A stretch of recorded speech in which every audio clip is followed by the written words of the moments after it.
Assalamualaikum warahmatullahi wabarakatuh. Alhamdulillah kita sore hari ini bertemu kembali di talk show Falah Finansial. Kalau topik sore hari ini cukup menarik ya, karena mungkin menarik karena ternyata berdasarkan data Mahkamah Agung kasus waris itu, sesuai bahasan topik kita sore hari ini, waris itu menjadi topik yang masalah hukum yang sering diperbincangkan gitu ya. Nah, sebelum kita mulai pada agenda sore hari ini, ada baiknya kita mulai talk show kita dengan basmalah terlebih dahulu. Bismillahirrahmanirrahim. Sore hari ini akan ada materi gitu ya. Akan ada pemantik diskusi dari IHNA Learning Center dari Ustadz Siddiq, SHUM LC. Beliau merupakan pengajar di IHNA Learning Center. Beliau beliau sempat ini ya, mengenyam pendidikan di Universitas Ahmad Dahlan, terus juga di Universitas Al-Azhar Kairo, juga postgraduate di Tazkiyah. Mungkin nanti Ustadz Siddiq bisa menjelaskan ataupun memberikan edukasi nih khususnya kepada teman-teman kita semua, sobat Falah Finansial, bagaimana sih hukum waris gitu. Karena seperti yang sudah saya sampaikan di awal tadi gitu ya, bahwa hukum waris ini sering banget nih, bahkan jadi topik hukum gitu ya, yang bermasalah ataupun yang dibahasakan gitu ya di mahkamah dibandingkan topik-topik yang lain gitu ya. Nah, karena hukum waris ini bisa dibilang rumit-rumit gitu ya, karena mungkin ada banyak perhitungan gitu ya nanti di akhir. Tapi juga harusnya kita nih paham gitu ya, karena kita akan menuju meninggal juga, akan wafat juga, perlu ada persiapan gitu ya dari dini. Nah, mungkin kepada Ustadz Siddiq bisa memberikan nih, Ustadz, bagaimana kiranya hukum waris ini bisa kita pahami bersama. Silakan Ustadz. Oke, berapa lama waktunya, Mas? Kurang lebih 30 menit, nanti akan Waduh, 30 menit ngomongin waris, nggak tahu. Mudah-mudahan bisa ya. Jadi kita rangkum sedikit gitu. Boleh, Ustadz. Boleh. Oke, bismillah. Assalamualaikum warahmatullahi wabarakatuh. Waalaikumsalam. Alhamdulillah hamdan katsiran tayyiban mubarakan fih kama yuhibbu rabbuna wa yardah. Asyhadu an la ilaha illallah wahdahu la syarika lah wa asyhadu anna Muhammadan abduhu wa rasuluhu la nabiyya wa la rasula ba'dah.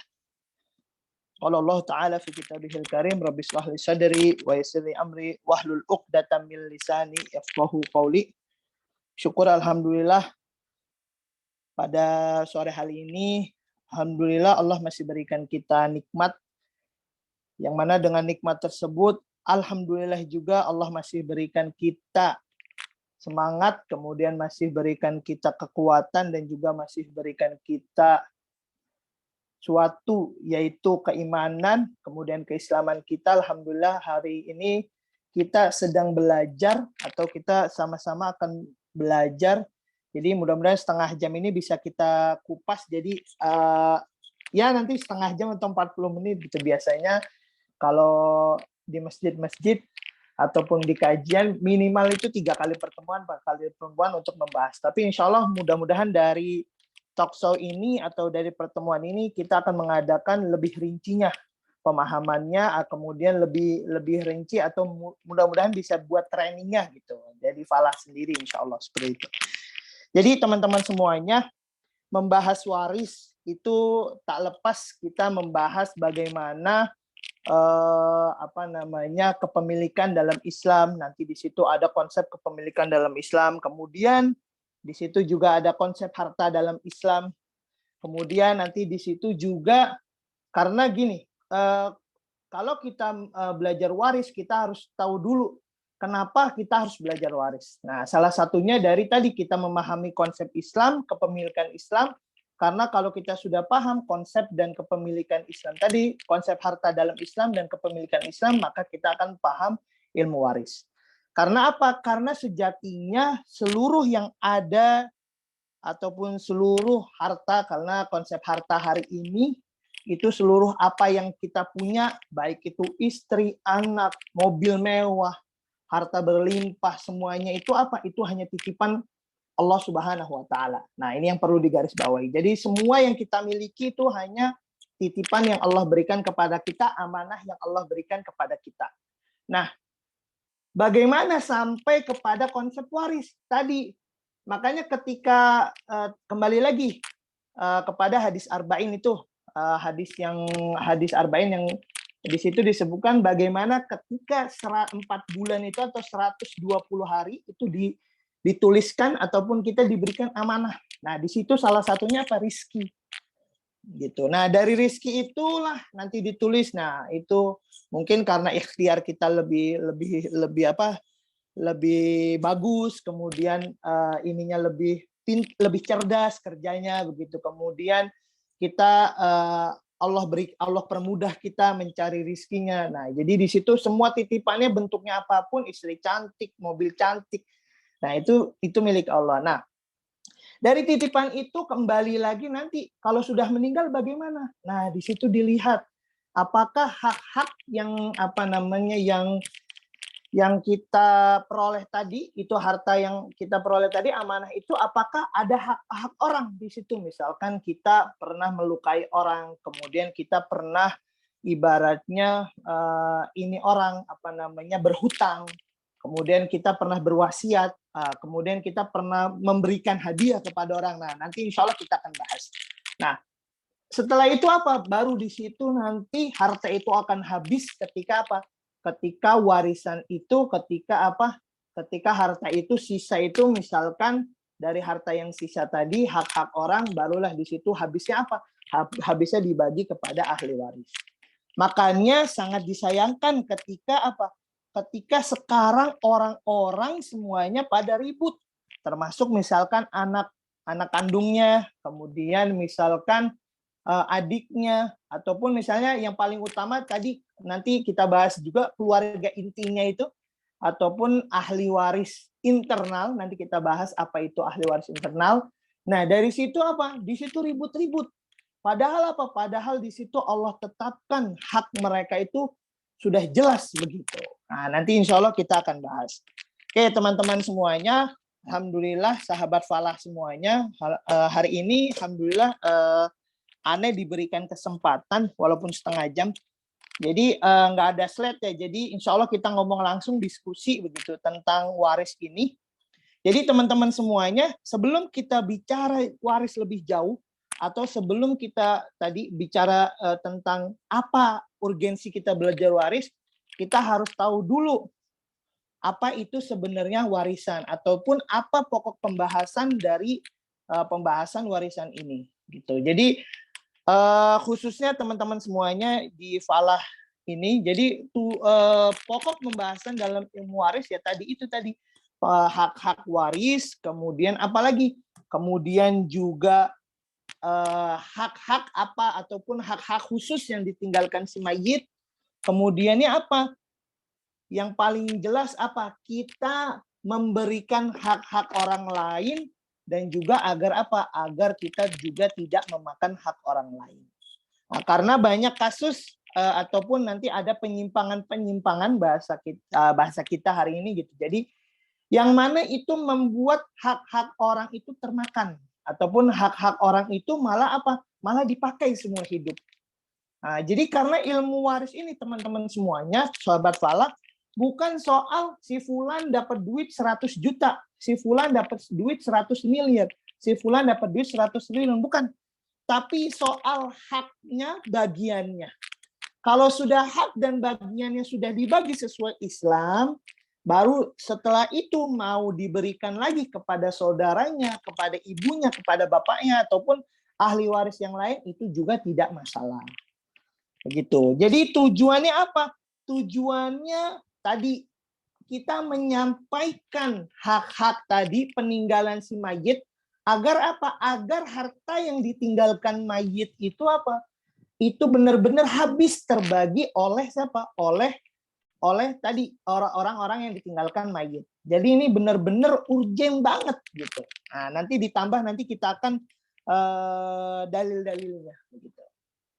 Sahabat falah semuanya, kita mungkin sudah pernah dengar ya, apa namanya, salah satunya hadis bahwasanya ketika anak Adam itu ketika anak Adam itu meninggal, langkahnya itu tidak akan pernah kecuali kecuali dia ditanya 4 perkara. Salah satunya harta dia dapat dari mana dan diinfakkan dari mana. Nah, inilah yang menjadi juga pokok pembahasan dalam ilmu waris. Jadi apa yang kita dapatkan, hak-hak kita yang dapatkan itu harus jelas. Tadi hartanya harus halal, kemudian juga harus thayyib. Nah, kalau udah hartanya halal dan thayyib, bagaimana kita menggapai suatu keberkahan dalam harta tersebut? Karena kalau misalkan hak tersebut ataupun harta kita yang ada di dalam kita tadi itu didapatkan, misalkan dapat dari harta waris, nah, ya kan? Kemudian apa? Kemudian ternyata itu hak orang lain ataupun itu hak adik kita, misalnya begitu. Dan adik kita nggak tahu bahwasanya itu hak dia. Nah, ini bagaimana kita ingin mencapai keberkahan ataupun misalkan bagaimana harta kita itu agar mendapat berkah. Bagaimana bisa gitu. Insya Allah ini akan kita bahas pada hari ini. Jadi teman-teman semuanya, sahabat falah, masuk kepada pembahasan ilmu waris. Kenapa kita harus membahas ilmu waris? Ini yang paling penting. Jadi kalau di dalam Al-Quran disebutkan wa aqimus shalah wa atuz zakah, nah itu sudah jelas ya. Maksudnya kalau wa aqimus shalah wa atuz zakah ya sudah jelas perintah sholat dan perintah zakat. Dan bagaimana perintah sholat dan perintah zakat semuanya dijelaskan di dalam apa? Di dalam Al-Quran. Nah, jadi semuanya ditulis detail di dalam Al-Quran perkara ibadah.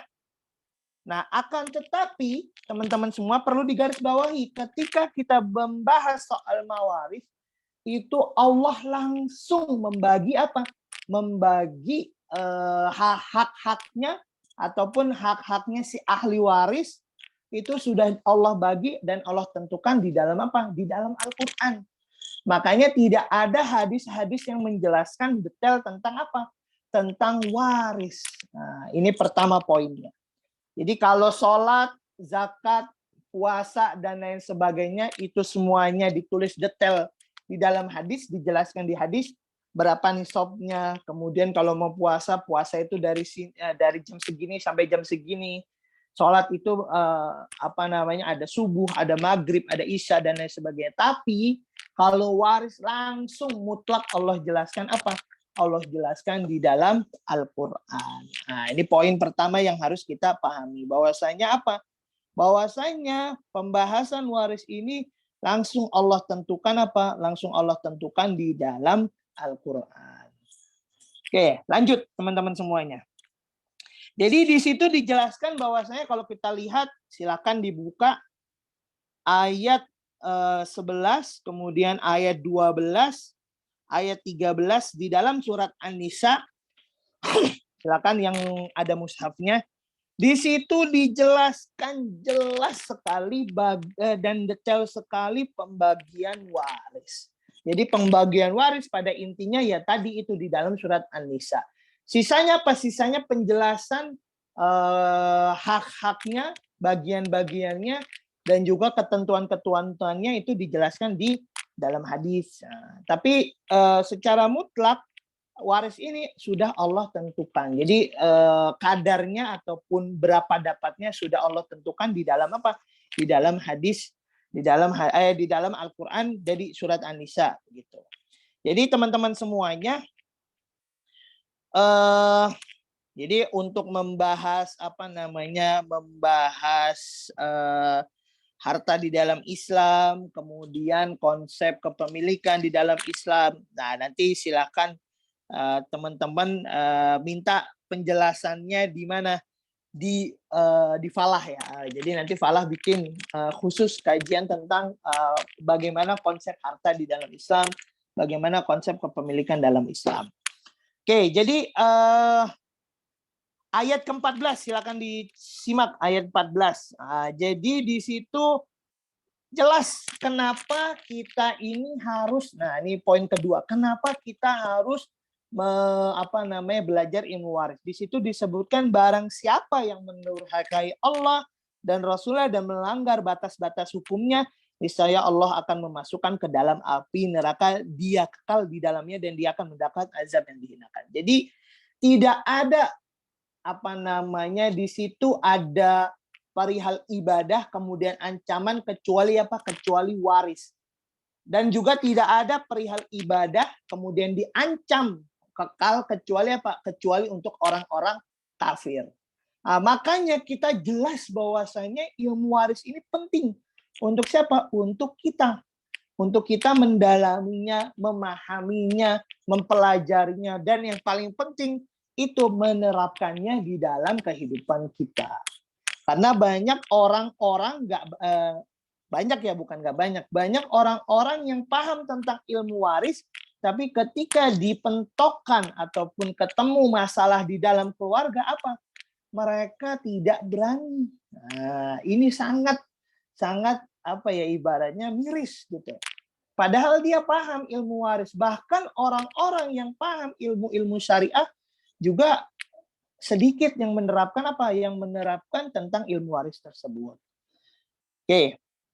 Kemudian sudah jelas Anda akan menyebutkan berapa hadis ya. Ini catatan kecil ya. Jadi dimulai dari perkataan Umar bin Khattab. Jadi Umar bin Khattab bilang ta'allamul faraidah kama tata'allamunal Qur'an. Nah, jadi belajarlah ilmu faraid, ilmu warisan sebagaimana kalian mempelajari mempelajari Al-Qur'an. Nah, di sini para ulama menyebutkan bahwasannya kalau kita nih kan sekarang banyak sekali TPA. Kemudian banyak sekali ibaratnya RQ. Nah, banyak sekali tempat pembelajaran Quran di mana-mana. Alhamdulillah ini merupakan suatu anugerah yang Allah berikan, suatu nikmat kita bisa belajar Al-Qur'an, dan apalagi sekarang medianya bisa online gitu. Kita mau belajar langsung oleh ahlinya juga ada. Nah, di sini Umar menegaskan bahwasanya belajarlah ilmu faraid sebagaimana kalian belajar Belajar Al-Qur'an. Jadi kalau Al-Qur'an setelah belajar di situ ada biasanya kan ada musabaqah hifdzil Qur'an, musabaqah hafalan Qur'an, musabaqah tilawatil Qur'an, bagaimana perlombaan membaca Al-Qur'an. Kemudian musabaqah musabaqah itulah tafsir dan lain sebagainya. Tapi tidak ada sekarang masjid-masjid yang menerapkan belajar ilmu waris. Coba kita lihat. Baik majelis ilmu, baik masjid-masjid, baik halakoh-halakoh. Yang belajar Belajar ya hanya orang-orang yang mempelajari ilmu syariah. Dan itu pun di pesantren paling gitu. Karena banyak kasus yang aneh dapat nih di masyarakat ya begitu. Mereka ketika dibenturkan dengan keluarga, apalagi ya udah mereka KO. Jadi Ana bilang saya selalu bilang kalau emang belajar ilmu waris hanya untuk tahu, mending jangan duduk di sini Pak. Saya bilang kita ini untuk Untuk mencerahkan orang lain, terutama orang ke keluarga kita. Oke, ini pertama perkataan Umar. Kemudian hadis Nabi. Nah, ini hadis Nabi lebih parah lagi. Ta'allamul faraidah wa 'allimuha. Jadi pelajarilah faraid, kemudian Kemudian mengajarinya. Fa innahu nisful ilm wa huwa yungsa. Bahwasanya ilmu faraid ini merupakan setengah dari agama Allah. Jadi ibaratnya kalau setengah itu ketika kita kalau belajar tauhid, kemudian hadis dan lain sebagainya, terutama belajar tauhid itu bukan suatu ilmu, itu berarti suatu kewajiban dan keyakinan. Tapi faraid ini merupakan ilmu yang karena ketika kita membahasnya berarti Berarti kita sudah mendapatkan setengah dari ilmu tersebut atau setengah dari kehidupan kita. Kemudian di situ wahwa yungsa, dan ini tadi ilmu yang banyak orang melupakan. Makanya kadang juga bukan hanya orang-orang yang ilmu syariah, kadang ajengan, kemudian orang-orang kaya. Bahkan pernah didapati kasus gitu. Aneh mendapatkan kasus ketika dia ribut-ribut tentang waris, bagaimana Ustaz, begini, begini, begini, begini. Ketika ditanya hubungannya apa dengan keluarga, hubungannya apa dengan si mayit ya, orang yang meninggal tersebut. Ternyata apa? Hanya mantu, hanya ipar, kemudian hanya apa? Hanya anak tiri, anak angkat dah. Gitu. Ini yang miris sebenarnya. Tapi ketika aneh disuruh datang, ya udah Ustaz, nggak jadi, nanti kita diskusi lagi aja. Karena apa? Karena mereka merasa dia nggak akan dapat. Gitu. Nanti insya Allah kita akan dalami lebih dalam.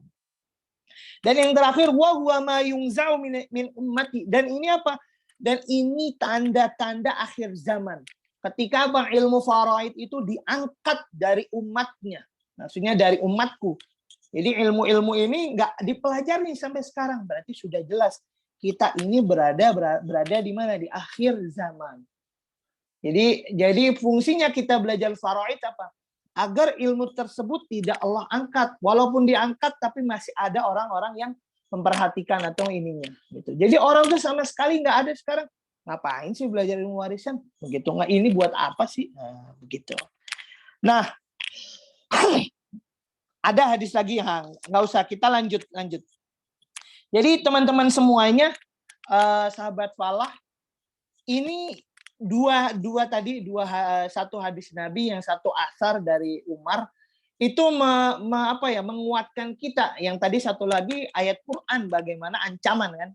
Nah, jadi itu menjadi dalil poin kedua, kenapa kita harus belajar waris. Nah. Oke, selanjutnya poin ketiga yang akan Anda sampaikan.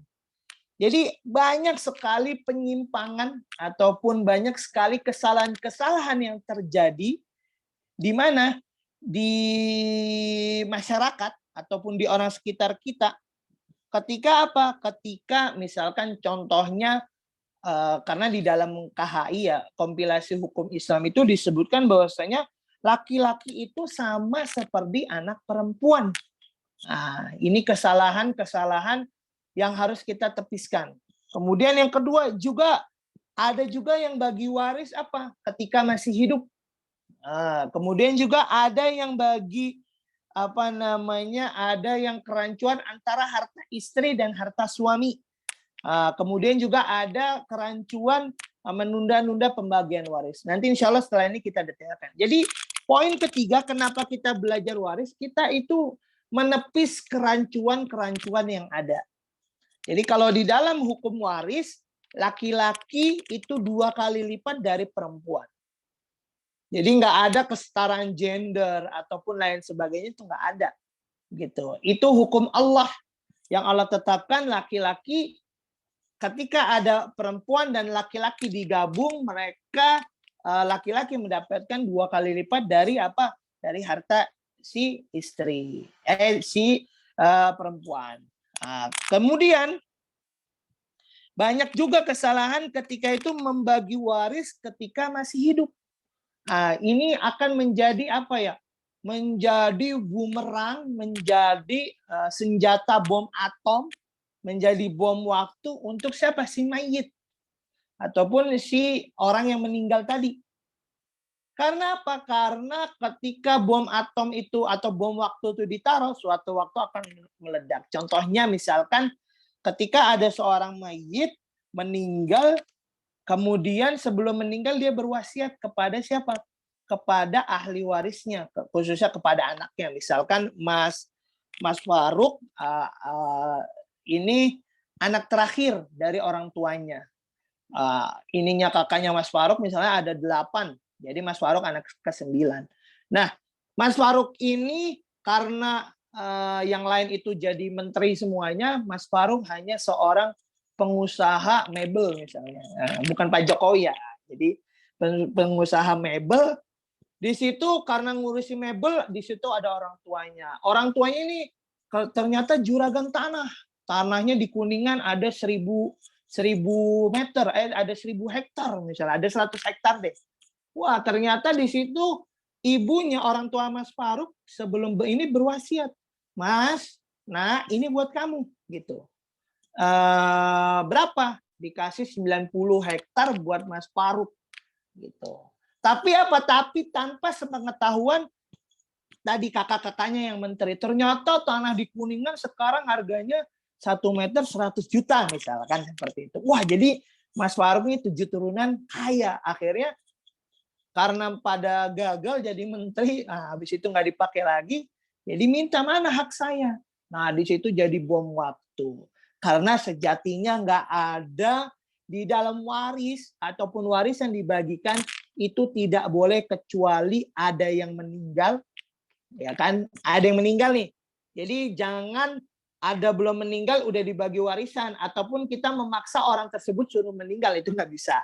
Jadi salah satu ininya syaratnya itu ada yang meninggal kemudian ada hartanya gitu. Jadi kalau dia jadi sebelum meninggal jatuhnya apa? Jatuhnya hibah. Bukan apa? Bukan warisan. Jadi kalau hibah apa? Kalau hibah harus jelas hibahnya. Hibah itu ditulis antara semua ahli waris dapat. Ahli waris tahu ini ternyata buat si ini dan semua redo. Begitu. Jadi pembagian waris itu redonya itu bukan redo sama-sama dibagi rata, bukan. Gitu. Konsep redonya itu dibagi sesuai konsep Islam, kemudian mau dibagi lagi terserah. Gitu. Jadi kasusnya tadi kalau Mas Faruk tadi misalkan dapat 90 ini tapi nggak ada yang ini, akhirnya ribut, berarti apa? Mas Faruk harus legowo untuk harta tersebut dijadikan warisan. Begitu. Nah, ini sebenarnya kalau anak-anak udah ribut itu salah. Gitu. Saya pengen ini dapat, oh karena itu Mas Faruk udah saya dapat ini. Nah, padahal di situ Mas Faruk juga dapat hartanya karena anak laki-laki, semua anak perempuan Mas Faruk 2 kali lipat dapatnya, misalkan begitu. Nah, nanti insya Allah kita lebih perdalam ditanya jawab untuk masalah ini. Oke, lanjut poin keempat. Nah, poin keempat dari kenapa kita harus belajar waris, kita ini harus membedakan di dalam warisan. Jadi sebelum harta itu dibagikan, ada beberapa perkara yang harus ditunaikan. Nah, salah satunya yaitu hibah, kemudian wasiat, kemudian utang dan lain sebagainya. Begitu. Tapi kenapa kita belajar waris? Karena salah satunya kita agar memahami hibah di dalam Islam, kemudian waris di dalam Islam tadi, satu lagi berarti wasiat. Wasiat di dalam Islam, kapan ditunaikan? Hibah juga kapan ditunaikan? Kemudian waris juga kapan ditunaikan? Berapa dapatnya dan lain sebagainya. Itu penting. Kenapa? Karena ini sering terjadi kesalahan-kesalahannya. Kemudian balik ke poin ketiga sedikit tadi. Jadi kenapa teman-teman semuanya tadi, jadi ketika seorang laki-laki ijab kabul dengan perempuan, nah ini ada suami istri nggak nih yang hadir nih? Ada bapak-bapak atau ibu-ibu nggak? Nah, kalau nggak ada bapak-bapak ibu-ibu, jadi gini. Jadi ketika suami istri itu akad di dalam nikah, itu bukan berarti dia itu akad di dalam harta. Ini harus diperhatikan. Jadi misalkan saya menikahi seorang gadis, bukan gadis, Khadijah misalnya. Khadijah kaya raya, hartanya berapa ya? 200 triliun misalnya. Akhirnya karena saya menikah dengan tadi si Khadijah tadi, harta 200 triliun itu harta saya, nggak bisa begitu. Gitu. Nah, ini kesalahan-kesalahan ini harus kita tepis apa? Ketika kita mempelajari waris. Nah, bagaimana ininya? Bagaimana menepis? Salah satunya kita harus jelas. Ketika kita hanya bawa baju, bawa apa nih, sebatang kara, datang ke Khadijah 200 juta karena kebaikan Khadijah, ya udah Mas, ini harta kita leburkan. Harta saya cuma 100.000 misalkan gitu. Jadi 200 triliun, waduh kacau juga. Nah, tapi alhamdulillah karena Khadijah baik, jadi 200 triliun jadi lebur harta berdua. Nah, kalau begini berarti apa? Berarti kalau ada yang meninggal salah satu, berarti hartanya apa? Hartanya bisa dibagi. Bagi berapa? Misalkan kalau istri berapa, kalau si suami, si yang laki meninggal berapa, si Khadijah, si perempuan ini meninggal berapa. Gitu. Jadi nggak ada konsep ketika akad itu harta jadi kepemilikan. Makanya nanti ketika sampai rumah nih Pak, Bu, gitu. Misalkan harus dijelas, oh ternyata panci ini punya si ibu, ternyata AC ini punya si bapak. Ah, ini apa namanya harus dirinci gitu, didikte lah, dijelaskan begitu. Jadi nanti udah jelas ketika meninggal si siapa namanya anak-anak juga tahu oh ternyata ini harta ibu. Jadi harta ibu nggak bisa yang dibagi harta bapak aja. Oh bapak hanya punya apa? Punya emas sebatang, tapi harganya 200 juta misalkan. Nah ya udah itu yang dibagi. Nah, gitu. Ini 4 poin yang mungkin sebagai pengantar ya kita belajar. Udah setengah jam belum Mas? Belum ya? Udah setengah jam. Udah. Udah setengah jam. Oh udah setengah jam. Oke, sebenarnya masih banyak cuma ya udahlah. Karena udah setengah jam, sisanya silahkan teman-teman semuanya, sahabat Fala kalau mau diskusi, ahlan semuanya silahkan. Insya Allah ini nanti lebih detailnya, Insya Allah kita buatlah misalnya di Fala atau di tempat-tempat lain. Oke, silakan Mas Faruk dipersilahkan. Itu mungkin dari Ana, syukran teman-teman semuanya. Ini pengantar sedikit gitu. Nanti sisanya bisa di perdalaman lagi di Fala. Oke, syukran lakum. Akhirul kalam. Assalamualaikum warahmatullahi wabarakatuh. Waalaikumsalam warahmatullahi wabarakatuh. Terima kasih Ustadz. Ini Ya. luar biasa nih materinya.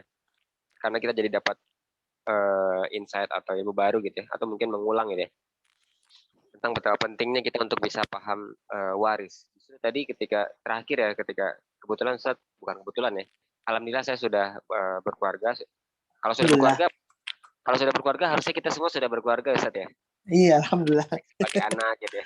Iya. Alhamdulillah saya sudah punya istri juga, udah punya anak. Tadi Baru yang satu ya? anak alhamdulillah udah 2 Ustadz. Istrinya baru satu? Istri 1 Ustadz. Yang Alhamdulillah. kata depannya barunya yang aneh nggak berani nyebut. Oh iya. Jadi gini Ustadz, ini banyak nih pertanyaan. Mungkin dari sahabat Fala semua ada yang bertanya boleh di raise hand ataupun di kolom chat. Tapi sebelum sahabat Fala ada yang bertanya, ini ada titipan pertanyaan dulu nih Ustadz. Di waris sendiri ini tadi mungkin udah dijelasin ya, ada beberapa informasi penting yang harus diketahui ketika kita belajar waris gitu. Perihal tadi contohnya kalau di terakhir itu ada bahasan ketika menikah gitu kan, berarti kan ketika menikah maka harta yang dibawa oleh masing-masing itu tidak serta-merta digabung gitu ya Sat ya? Iya. Nanti ketika menikah, dalam pernikahan gitu, selama pernikahan, ketika ada transaksi, kan biasa tuh kalau di Indonesia itu kan kita kena pajak progresif gitu Sat ya, kalau untuk kendaraan. Berarti nanti ketika kita punya kendaraan itu harus jelas ya Sat ya, klaimnya punya siapa dan sebagainya gitu. Ya. Oke, itu tadi informasi penting. Yang pertama, terus kalau di Indonesia konsultan waris itu sudah ada belum ya Ustaz, atau bisa bertanya Sudah kepada banyak sih, cuma emang karena tadi orang jarang ketahui kayak gitu. Dan juga emang kebanyakan konsultan waris itu karena nggak ada ketentuan misalnya harus bayar berapa kayak gitu. Emang kebanyakan ya ustadz-ustadz ataupun orang-orang yang belajar ilmu syariah yang di pondok-pondok insya Allah pada ngerti gitu. Cuma tadi ketika menyampaikan belum berani untuk menerapkan gitu.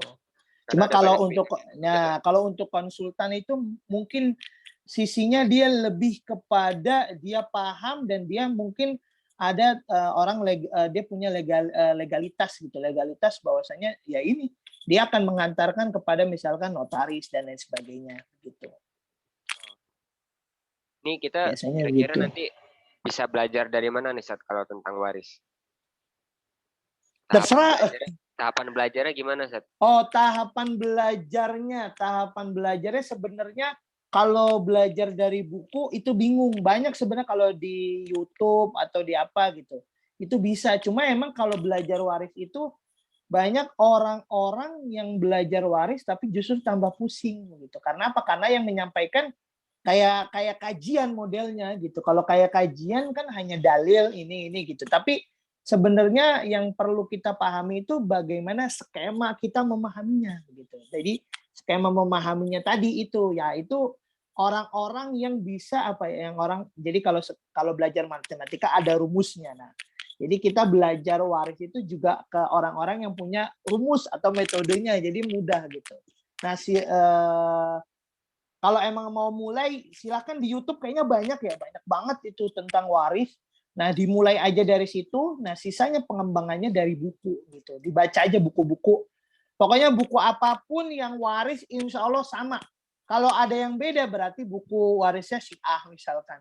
Konsep warisnya yang lain, LDII. Nah, itu biasanya yang aneh-aneh itu beda konsep warisnya. Tapi kalau konsep Islam mau dia NU, Salafi, Muhammadiyah, apapun gitu, paling yang berbeda nanti beda mazhabnya aja. Begitu. Kalau aneh ngasih tahu teman-teman itu, kalau mau mulai dari YouTube banyak gitu. Tapi nanti pengembangannya silakan dibaca di buku dalil-dalilnya, begitu dan lain sebagainya.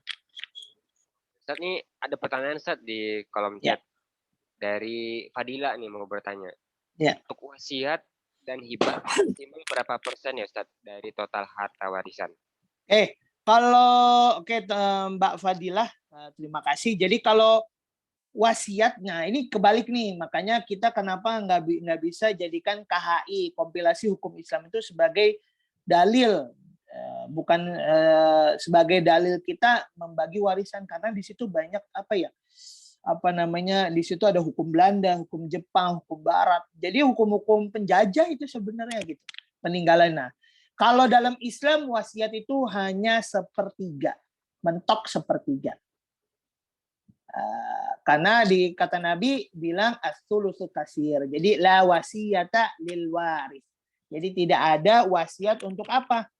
Untuk ahli waris. Ahli waris itu siapa? Nah, nanti detailnya banyak ahli warisnya, tapi termasuk kita nih, anak, ibu, bapak. Oh iya, yang internal. Anak, istri, suami istri, kemudian ibu, bapak, kemudian ke bawah ada anak laki-laki, anak perempuan, ataupun cucu laki-laki, cucu perempuan. Nah, itu ahli waris. Ini bisa bisa bagi screen ya. Nah, ini gini. Bisa, aneh. Kelihatan ya Mas Faruk ya? Masih loading. Oke. Kelihatan putih. Putih ya. Oh, udah. Ya. Oke. Jadi gini, bisa kelihatan ya. Jadi misalkan ini mayit. Ini aneh nggak ada pulpennya, hilang nih. Nah, ini nggak apa-apa, mayit begini ya. Ini orang meninggal. Ini disebut kita sebut ahli waris. Nanti di situ banyak. Ini ada suami, ini suami ya, bahasa Indonesia aja lah. Kemudian di sini misalkan istri, nah, nanti yang meninggal siapa? Kemudian di sini ada anak. Kemudian ini anak ini oh iya, ini anak laki-laki, AL. Ini anak perempuan, bintun namanya. Nah, di sini kalau kita ini ada abun tuh bapak, ada umun. Ini kalau mau pakai bahasa Arab, di sini ada zaujah, istri. Ya, ini suami, zauj. Aneh ada skemanya, cuma nantilah kalau kapan-kapan kita bisa bahas. Nah, ini di dalam waris disebut ahli waris internal. Nah, jadi orang-orang yang mendapatkan di internal. Nah, kembali lagi kepada tadi, wasiat itu kalau di dalam Islam itu hanya sepertiga. Makanya Nabi bilang la wasiyata lil waris as-sulusu kasir. Jadi tidak ada wasiat untuk ahli waris. Nah, jadi kalau orang sebelum meninggal mau berwasiat untuk dia nih, untuk si ini semua nih, ahli waris nih, nanti ahli waris itu ada banyak dan lain sebagainya, itu apa? Itu nggak bisa. Jadi itu nggak bisa karena wasiat itu bukan untuk ahli waris. Gitu. Karena apa? Karena kalau kita lihat ini dapatnya itu berapa? Ini dapatnya sisa. Sisa itu nanti laki-laki lebih besar, perempuan ini dua dapatnya, ini satu. Nah, nanti kita bahas kalau ada kelas khusus. Nah, kemudian ini juga ahli waris gitu. Ini suami, ini istri, ini ibu, ini bapak. Nah, ini ibunya si mayit, ini bapaknya si mayit, ini ibunya si mayit. Jadi nggak ada wasiat untuk ahli waris begitu. Tapi di situ wasiat buat siapa? Nah, ini solusi. Islam itu benar-benar solutif. Kayak misalkan aneh ngangkat anak angkat, aneh ngangkat anak tiri, aneh ada saudara, aneh ada baby sister misalnya. Ataupun aneh sebelum meninggal diurusin siapa? Meninggal misal orang tua kita diurusin siapa gitu. Karena kita pada sibuk semua, ada yang ngurusin kayak saudara sendiri, akhirnya apa? Akhirnya dia pengen warisan itu dibagi ke dia. Nah, salah satunya apa? Dengan wasiat. Nah, dan juga bisa dihibah. Hibah berapa? Kalau hibah itu seberapapun boleh. Mau semua harta, setengah harta, seperempat harta, itu nggak ada batasannya. Itu di dalam hukum Islam.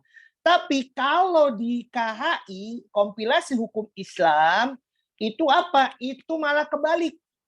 Itu justru kebalik. Kebaliknya kenapa?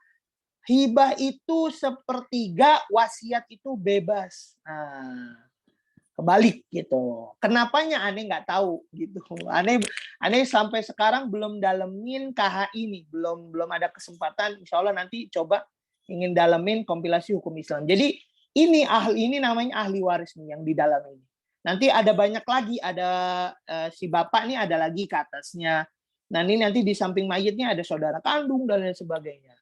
Gitu. Insya Allah seru sih kalau belajar waris itu kita bukan dalilnya, tapi skemanya kita dapat, kemudian kita ngembanginnya pakai dalil-dalil dalam Al-Quran. Karena dalilnya itu ketika kita paham surat An-Nisa ayat tadi, ayat 11 sampai 14, kemudian di surat An-Nisa ayat terakhir, sebelum terakhir itu udah itu aja.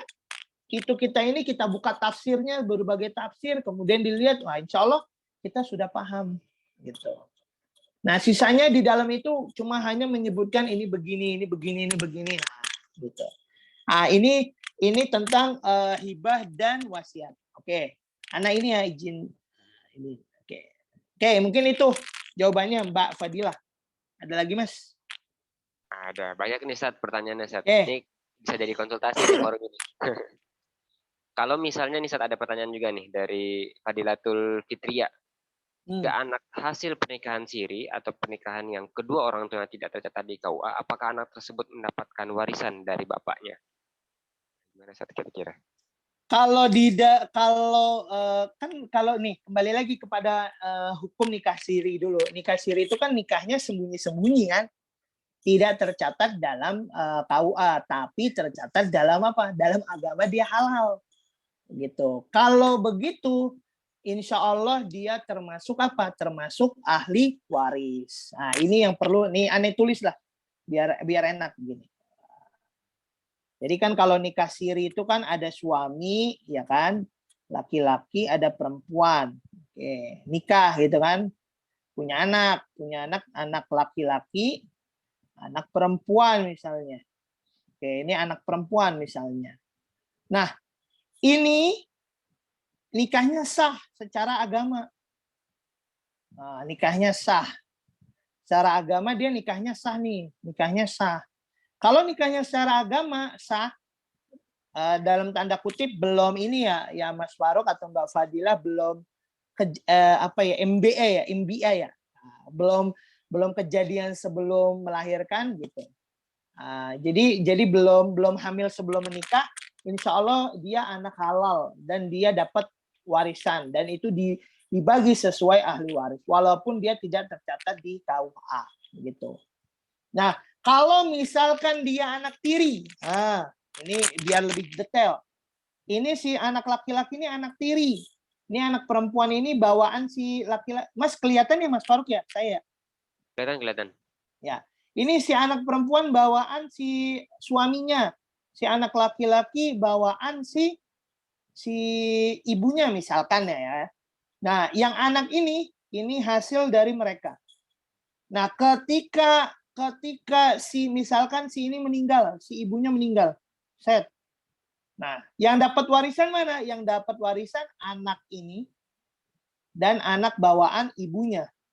Karena harta ibunya. Dan ini dia dapatnya apa? Dia dapatnya wasiat atau hibah kalau diwasiatin atau dihibahin. Oke. Begitu juga kebalikan. Kebalikan ketika yang laki meninggal, yang dapat apa? Yang dapat ini anak perempuan karena hasil dari berdua, kemudian anak perempuan yang bawaan bapaknya.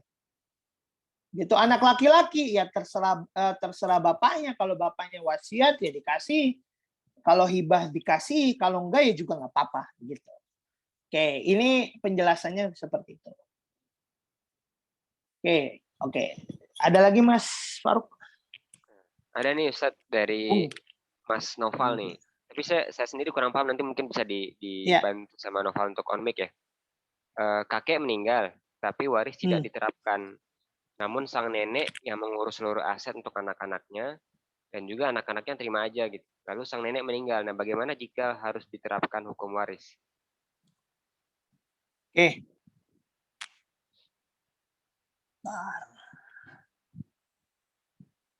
Kelihatan ya Mas ya?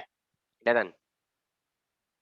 Kita buat ininya, skemanya dulu. Ini kakek, laki-laki lah ya, kakeknya laki-laki. Laki-laki kakek ya. Ini perempuan nenek. Oke. Nah, meninggalkan misalkan anaknya berapa nih, kan nggak disebutkan nih Mas Noval ya kan, nggak nyebutin anaknya berapa kan. Misalkan kita taruh anaknya L. Kemudian laki-laki ya, anak laki-laki, misalkan anak perempuan. Kemudian anak perempuan misalkan. Nah, yang meninggal tadi laki-laki, si kakek. Nah, si nenek ini menguasai. Sebenarnya kalau dalam konsep waris nggak boleh. Gitu, nggak boleh dalam artian ya emang nggak boleh. Jadi harus dibagi. Baginya bagaimana? Baginya yang ini, yang perempuan ini, ini ada. Yang perempuan si istri yang ditinggalkan dia dapat 1/4. Nah, sisanya berapa? Sisanya ini dapat sisa dari harta 1/4. Berapa harta 1/4? Ininya KPK-nya 4 ya, misalkan. 3/4 ya sisa. 4 dapat 4 berarti 1. Ya kan? 1 nih, si nenek ini jatahnya 1. Oke? Nah, kelihatan kan? Nah, si ini dapatnya 3. 3 ya kan di sini? 3. Nah, ini semua dibagikan ke anak. Nah, bagaimana konsep baginya? Ini dibagi dulu ya. Baru nanti setelahnya dijelasin. Nah, si laki, si perempuan, ini karena anak perempuan dapat 1. Ini anak perempuan dapat 1, ini dapat 2. Nah, hartanya berapa nih? Kalau hartanya misalkan 300 juta. Ataupun misalkan hartanya 400 juta deh. Jadi sisa dari harta ini 400 juta ke sini. Nah, 400 juta berarti berapa? Yang ini dapat 200 juta nilainya. Yang ini misalkan dapat berapa? Yang ini nilainya dapat berarti 100 juta. Yang ini 100 juta. Nah, seharusnya kalau nenek itu kalau misalkan dia belum tahu, itu beda sama dia nggak mau ya. Kalau dia belum tahu berarti bisa dimaafkan, dan ininya apa? Dengan tobat tadi. Tapi kalau dia nggak mau, nah itu kembali lagi kepada kepada Al-Quran, An-Nisa surat An-Nisa ayat 14 tadi, gitu. Nah, kalau misalkan tadi anak laki-laki, anak perempuan kan dapat. Nah, itu sah-sah aja. Jadi kalau misalkan si nenek ini emang karena anak ini semuanya misalkan masih kecil-kecil. Karena ditinggalkan masih kecil-kecil tapi bapaknya saudagar. Nah, ini semuanya si ibunya ini itu harus membuat surat. Dari surat itu ataupun misalnya dia datang ke notaris bahwasanya anak saya dapat bagiannya segini. Karena dia masih kecil boleh dia memegang harta si anak-anak tersebut. Tapi jangan si perempuan ini tadi nikah sama berondong. Nah, ini kan banyak kejadian begitu kan. Nikah sama yang lain. Misalkan ini kejadian di luar ini ya. Nah, kalau tetap dia mau ngurusin, itu boleh. Tapi dia tadi memberitahukan dulu bahwasanya harta kamu tuh segini. Nah, nanti di akhir misalkan Ini aneh bikin slide baru ya. Tadi si perempuan ini, si nenek, itu tadi perempuan, laki-laki. Nah, karena kepengurusan ini, akhirnya duit yang tadinya 400 juta, hanya sisa berapa? Hanya sisa misalkan 500.000. Wow, 500.000. Nah, semuanya pengurusan ya beli susu, beli apapun dan sebagainya misalnya, karena si nenek ini, si perempuan ini mau dapat hidup berkah, karena ini kan uang anak yatim begitu kan. Nah, dia dijelasin begini, sisa uang kamu 500.000 nak, ya udah dibagi misalnya, atau sisa uang kamu 400.000 nak, ya udah laki-laki 200, ini 100. Tapi kalau misalkan tadi kasusnya, ya nah buat lagi, kasusnya perempuan ini emang nggak dibagi gitu. Emang aduh salah. Emang dia sengaja nggak ngebagi, itu berarti dosanya ke dia. Tapi kalau tadi dia itu mau ngebagi, nah jadi tadi kan hartanya si ini kan satu ya, misalkan kan tadi udah satu bagian. Nah yang lain ini kan dapatnya ini 200, misalkan ini 100, ini 100. Nah, yang dibagi itu bukan harta mereka. Tapi ketika nenek meninggal, yang dibagi apa? Yang dibagi hartanya nenek. Gitu. Hartanya mereka mah ya tetap bagian mereka. Ini solusi dari aneh ya. Harta mereka ya tetap hartanya si siapa? Hartanya tadi si anak-anaknya tersebut. Jadi si nenek ada kewajiban untuk memberitahukan harta-hartanya itu kepada anak-anaknya. Gitu. Jadi si nenek tadi nyebutin nih, ini harta kamu yang karena mungkin dia nggak dibagikan tapi masih disimpan, misalkan kalau masih disimpan, ya udah dibagikan dulu hartanya. Nah, si nenek meninggal hartanya misalkan sisa 50 juta, ya udah 50 juta itu yang menjadi harta nenek dan dibagikan kepada ahli waris yang lain. Gitu. Itu solusi dari aneh. Gitu. Oke, mudah-mudahan jelas ya. Kalau nggak jelas nanti bisa japri, insya Allah bisa ini kayaknya kasus dalam kehidupannya begitu. Dalam kehidupan pribadi bisa. Ya, ini satu pertanyaan terakhir ya, Sat. Ya. Mungkin wasiat yang dalam bentuk kan kalau kita berasuransi kan nanti ada uang pertanggungan gitu. Nah, kalau kita misalnya berwasiat dari sekarang karena ada duit pertanggungan tuh boleh nggak, Sat? Maksudnya duit pertanggungan gimana? Menulis wasiat boleh nggak dari sekarang? Karena kan kita masih muda nih, karena sudah punya asuransi jiwa. Nah, nanti kalau ada uang pertanggungan digunakan sebagai harta untuk ahli waris, nah itu boleh nggak? Terakhir. Kalau boleh enggaknya nulis wasiat boleh. Cuma ketentuannya tadi asuransinya ini syariah atau konvensional. Nah itu beda lagi kasusnya ya. Kasusnya beda lagi masalah asuransi dan lain sebagainya. Itu nanti teman-teman bahas dulu nih asuransi syariah dan konven. Tapi gini gambarannya. Salah satu kenapa ada warisan karena ada yang meninggal.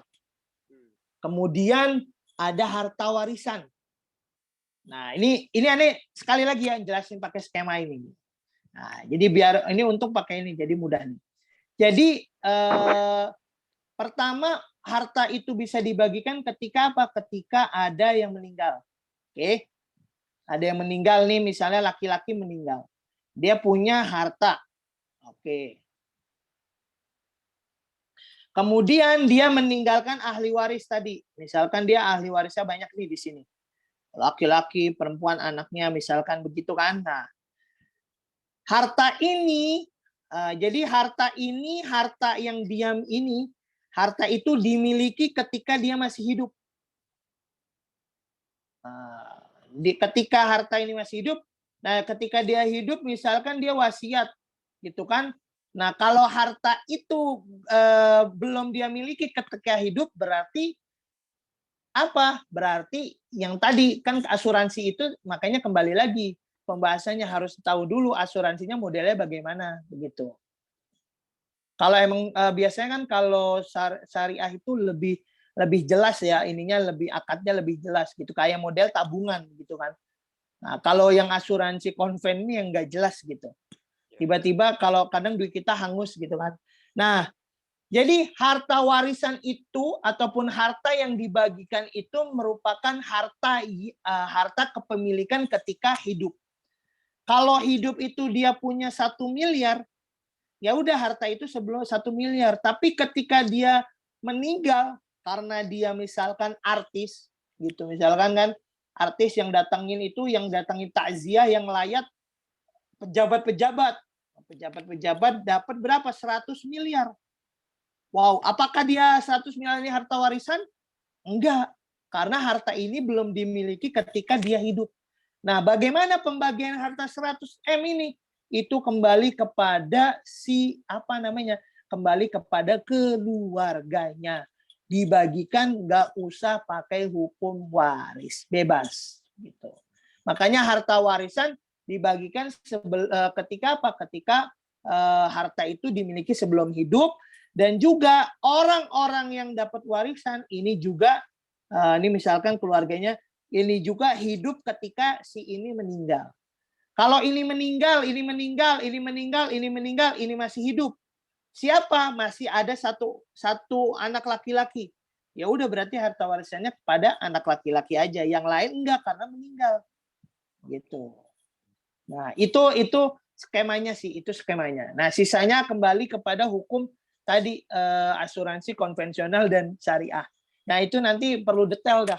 Karena ini juga banyak ditanyakan tuh gitu. Jadi makanya salah satunya uang santunan coba. Uang santunan kira-kira uang warisan enggak? Ya enggak gitu. Kalau aneh lebih kepada enggak karena dia enggak dimiliki gitu. Kecuali bapaknya meninggal atau ibunya meninggal berarti kan dia ada ya gue doain lah bapak gue meninggal lah biar pada datang misalnya. Karena yang meninggal Haji Lulung kemarin kan yang takziah Anies. Wah, Anies ngasih 100 miliar, sini ngasih ini kayak gitu. Mungkin itu sih Mas. Nah, mungkin bisa dipahami. Ini materinya menarik ya, Sat, ya, karena ya, cukup bercabang dan jarang dibahas orang dan kita perlu kelas khusus kayaknya nih, Sat. Jadi insya Allah. Ya nanti insya Allah mudah-mudahan teman-teman bisa ikut lah. Ya. Nanti kolaborasi Ustadz Ihna Learning Center dengan Fala Finansial bisa kita selenggarakan. Siap, insya Allah. Jadi mungkin sore ini segitu aja. Jadi teman-teman yang hadir, sahabat Fala Finansial dan Ihna Learning Center jangan khawatir. Kalau mau bertanya boleh nanti DM Instagram Fala Finansial. Nanti kita sampaikan ke Ustadznya nanti. Ataupun kalau yang misalnya mau ada kelas dan sebagainya, tunggu info selanjutnya di Instagram kita di Fala Finansial. Mungkin segitu dulu Ustadz pertemuan sore hari ini. Sangat menarik, sayang banget waktu kita cuma sejam.